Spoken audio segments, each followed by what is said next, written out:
he theorized lyrical abstraction as I think as a kind of open invitation to all artists in the freest possible way. It was about liberation, while of course remaining very demanding on the efficiency of the result, which he thought should be judged on the basis of what he considered the most important criterion, which is maximum expression by minimum means.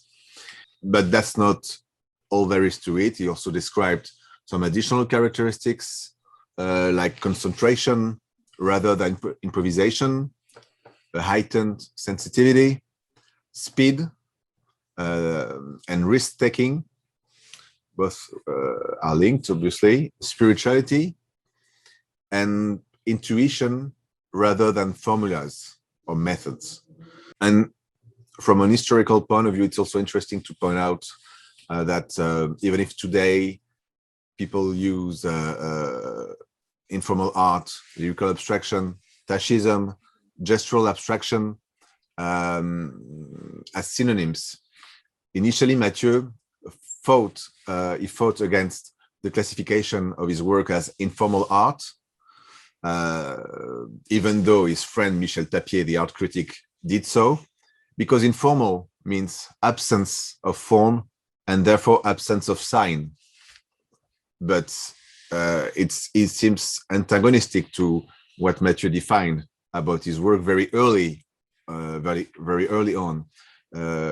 As soon as in 1951, Mathieu described the tenets of the abstract calligraphy that he had created in a text that begins with, and I quote, "Art being a language, the sign is its primary element." And based on this premise, Mathieu makes a revolutionary change. The sign, which he calls signifier, will precede the signified, which means the meaning. And this may be another important principle of lyrical abstraction. He made it a point to let people know that he wasn't dancing on purpose. He wasn't trying to give a spectacle, and actually he was appreciative that the Asian audience, and in particular the Japanese audience in '57, did not see that as a spectacle as Europeans did. And he said, "I'm just moving as my body needs to move and my arms need to move to make the painting. This is not on purpose."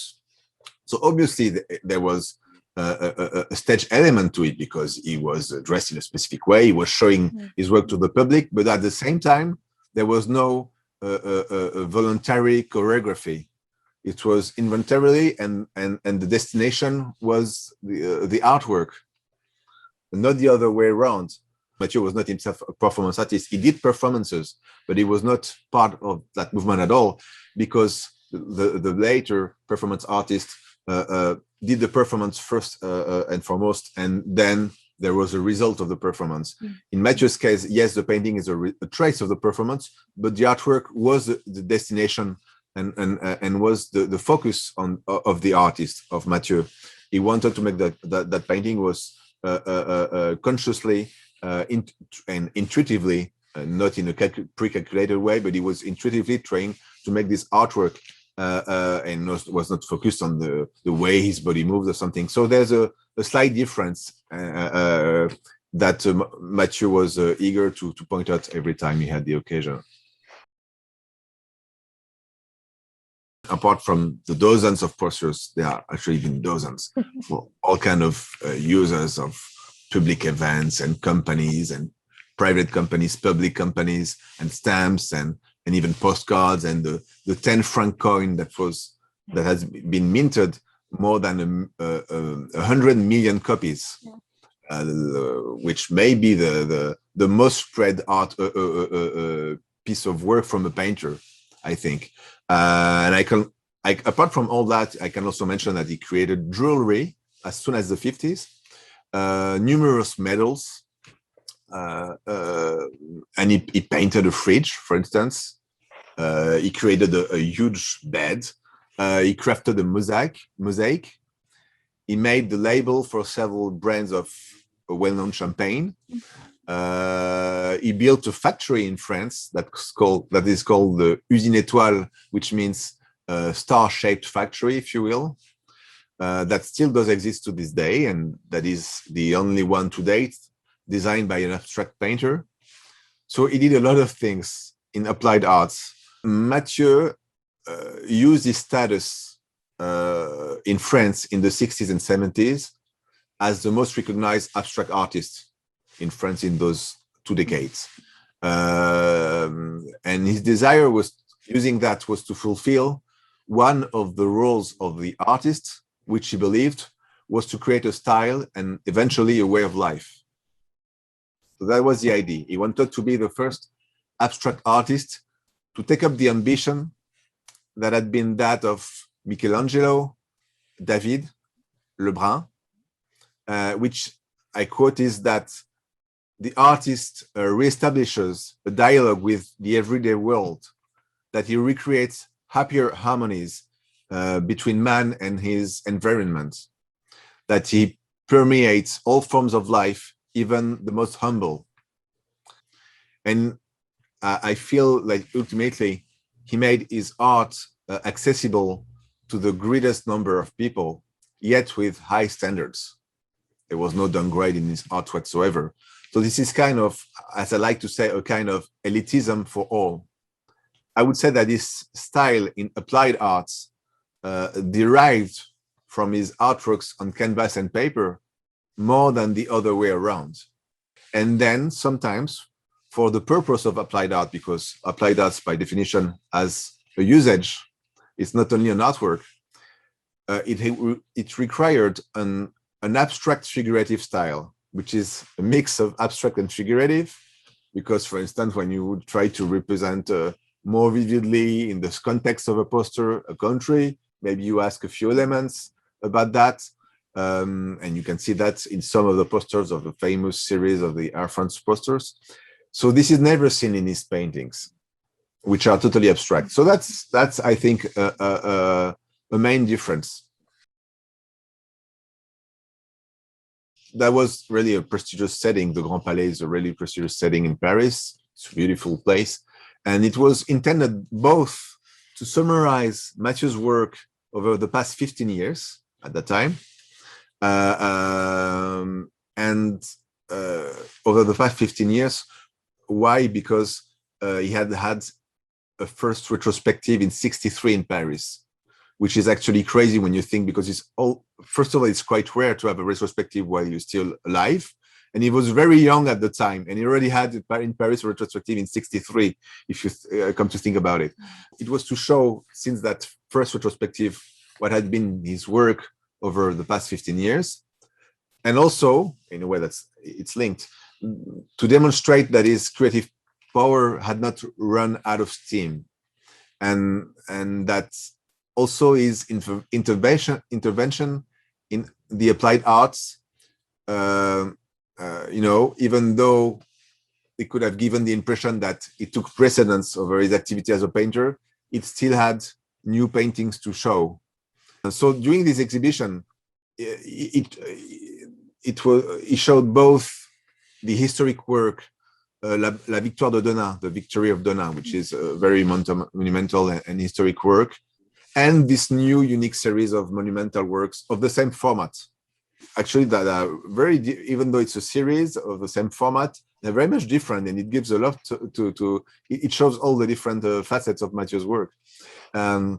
And the press was not mistaken in their comments about this last series of paintings, 3 of which are currently shown in Hong Kong.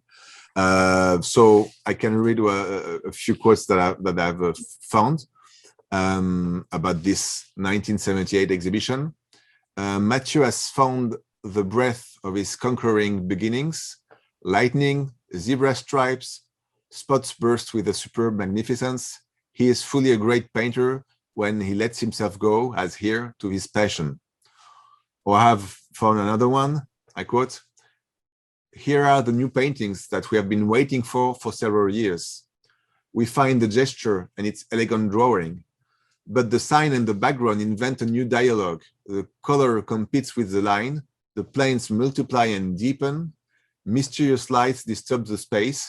In this new stage of his artistic adventure, Georges Mathieu, the painter, proves right those who have never stopped trusting him. When you look at his paintings from the 80s, you can tell like it's more explosive. Mathieu gets back to dripping in a way and to exploding splashes of painting, and also you can it looks maybe a bit more like a kind of cosmic war, like a kind of Star Wars, some people said actually at the time. So this is what it looks like, and this is why people refer to it as a cosmic period. His style really evolved, and it's a very specific moment, and actually the last phase of his work on canvas. From what he did before, it's a real departure, and at the same time as it's a departure, it's also going back to the fundamentals of lyrical abstraction, but in a different way, and in a way that is less focused on the center, because until then there was always a kind of focus on the center of the painting. There was a hierarchy of things. It was never a kind of all over style before. That was actually what made him very different from Pollock, for instance, because he was very much central. And Mathieu really came back to the raw principle of lyrical abstraction, but at the same time in a very decentralized way, with new techniques and even some kind of a sense of depth in the latest years of that period. First of all, I want to say that it's hard to summarize someone, a person that has so many facets as Georges Mathieu, but we can give also, in this case, a few elements. Obviously, as you can tell in the videos, he was very active and energetic in all his projects. And being so energetic and active in whatever he did, that's what explains that he didn't just theorize an abstraction, he put it into practice. He didn't just put it into practice by himself. He exhibited European and American artists in Paris for the first time. So he organized at first group shows. He was the director of public relations for the transatlantic transportation company, United States Lines. And he wasn't just satisfied with that.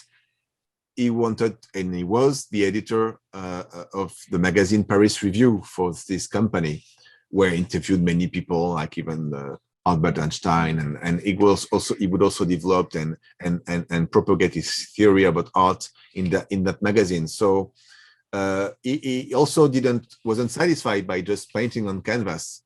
He had to spread his style to the widest range of applied arts.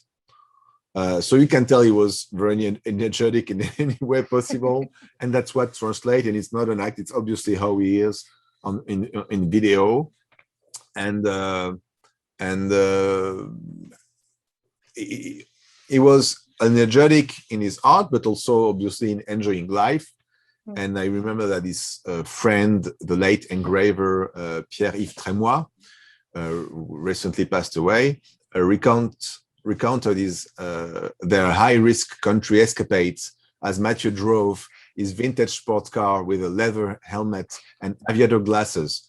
So that was him in real life, just a small snapshot of how he could be in real life. So, you know, taking risk apparently wasn't just for painting. So, you know, when you're a highly energetic person, it translates to all fields of life, obviously. And yet, as much as a social man and a public man as he was for a long time, he nevertheless once declared that he was always and everywhere alone, in the sense that there is no solitude but moral solitude, even when you're surrounded by people. So, you know, obviously, that's the complexity of an artist and their philosophy of life. While he was definitely serious in discussing his art, and you can see that not only in the performances, but also in interviews, and he was intellectually discerning and demanding. But those who met him in real life will tell you that he was a smiling, generous, and a very courteous man. So, many different facets to the same person. But it is true that it took sometimes the risky path of voicing his opinion on all matters that he deemed to know about. And while some other artists have chosen a more comfortable path of just saying nothing, just showing their works to make themselves look consensual. Mathieu did not want to be consensual, so it's a double-edged sword.